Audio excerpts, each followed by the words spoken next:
Hello everyone, it's good to be back with you. I have a few things for tonight's devotion for you. The first verse I want to read before we get started is 1 John chapter 4, verse 7. It says, "Friends, let us love one another, for love is of God, and everyone who loves is born of God and knows God." I know that sometimes the media kind of takes control of us. We get updates. Probably every 30 minutes one pops up on your phone about the sickness and what people are going through. But I kind of just want to remind you guys of, you kind of lose sight of what's really important. The media is good at that these days. But I want to remind you guys of what we have control of, okay, and how we treat others during this time. Recently, I reminded you about Jesus and his disciples being out on the boat. And it's going to sink, and then Jesus calms the storm. But just like Jesus' disciples, we're all in the same boat with Jesus. But not only that, we ourselves are all in one boat together. And we can choose to encourage one another, to support each other, to love each other. John chapter 13, verses 34 through 35 reads, "Love each other, just as I have loved you. If you love each other, everyone will know that you are my disciples." So the first thing I want to bring on the table is encourage one another. We live in such an incredible time. Even when we can't see each other physically and be together and have church, we can text, we can email, we can call, we have our phones. We got so many ways of communication, and we can have church online.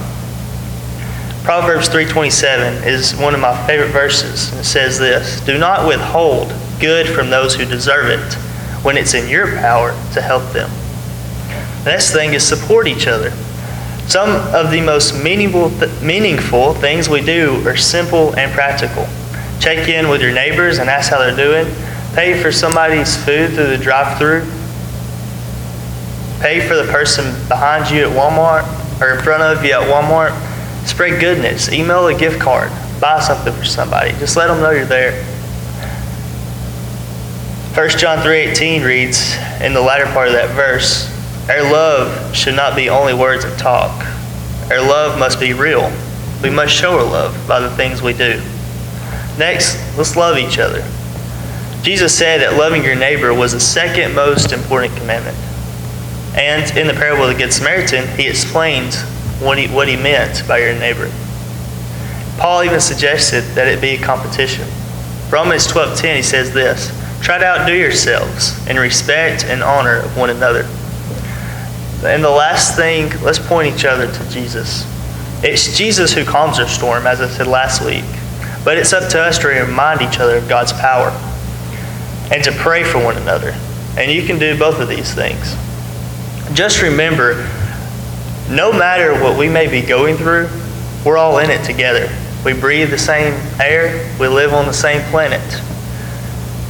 Jesus said we would have troubles in this life, but he gave us his Spirit, and he gave us each other. And to end with this, I want to read verses from 1 Peter chapter 2, starting in verse 19. "For this is a gracious thing, when, mindful of God, one endures sorrows while suffering unjustly. For what credit is it if when you sin and are beaten for it, you endure? But if when you do good and suffer for it, you endure, this is a gracious thing in the sight of God. For to this you have been called, because Christ also suffered for you, leaving you an example, so that you might follow in his steps. He committed no sin, neither was deceit found in his mouth. When he was reviled, he did not revile in return. When he suffered, he did not threaten, but continued entrusting himself to him who judges justly.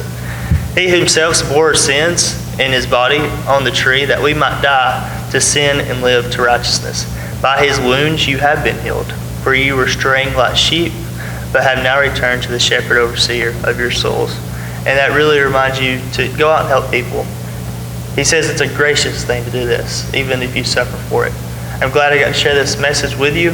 One of the last things I want to say is we want to take care of our church and our elderly. If anybody needs one of us to go to the store for them or anything at all, please just text Andy and we'll get that taken care of for you. Thanks.